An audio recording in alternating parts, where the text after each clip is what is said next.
Look here. Sunday is Wednesday. Wednesday is Saturday. Then what is Saturday?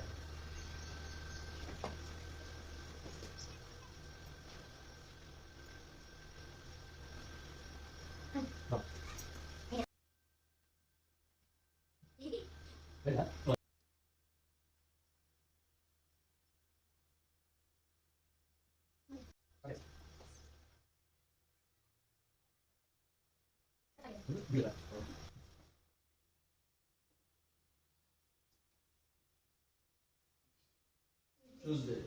ఎందుకు? Sunday 2 days gap ఉందా సండేకి అందుకు Wednesday వచ్చిందా okay వెనస్డేకి 2 days gap ఉంటే sir Saturday వచ్చిందా సాటర్డేకి 2 days gap వస్తే ఉంటే సార్ ట్యూస్డే వస్తుంది వెరీ గుడ్